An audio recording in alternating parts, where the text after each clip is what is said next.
নীলফামারীর সৈয়দপুর বিমানবন্দরে বিপুল পরিমাণ নগদ টাকা সহ ঠাকুরগাঁও জেলা জামায়াতের আমির বেলাল উদ্দিনকে আটক করেছে পুলিশ।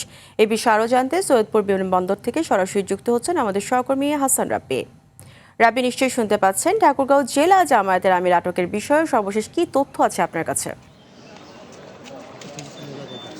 ফারিয়া, আপনি যেমনটা বলছিলেন যে নীলফামারী সৈয়দপুর বিমানবন্দরে আমরা বেলা 12টার দিকে জানতে পারি ইউএস বাংলার একটি ফ্লাইটে এখানে ঠাকুরগাঁ জেলা জামায়াতের আমির বেলাল উদ্দিন প্রধান উনি ঢাকা থেকে এসে নামছে।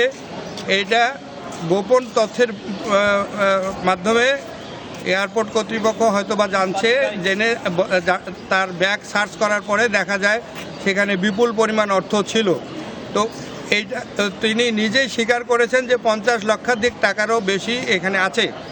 এই তথ্যটা জানিয়েছে জেলা পুলিশ সুপার শেখ জাহিদুল ইসলাম।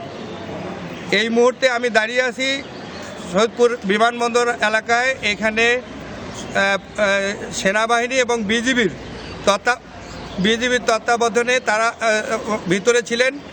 এরপরে ওই আমির সাহেব অসুস্থ হয়ে পড়ার পর সেনাবাহিনী এবং অ্যাম্বুলেন্সে করে সেনাবাহিনীর স্কোয়াড দিয়ে সৈয়দপুর সেনাবাহিনীর যে সিএমএইচ আছে সেই সিএমএইচে তাকে চিকিৎসার জন্য নিয়ে গেছেন। আমরা এখনও পর্যন্ত বিমানবন্দর কর্তৃপক্ষ কিংবা সেনাবাহিনী বা পুলিশের পক্ষ থেকে আনুষ্ঠানিকভাবে কোনো ব্রিফিং করা হয় নাই। ওনারা বলছেন যে ব্রিফিং করবেন।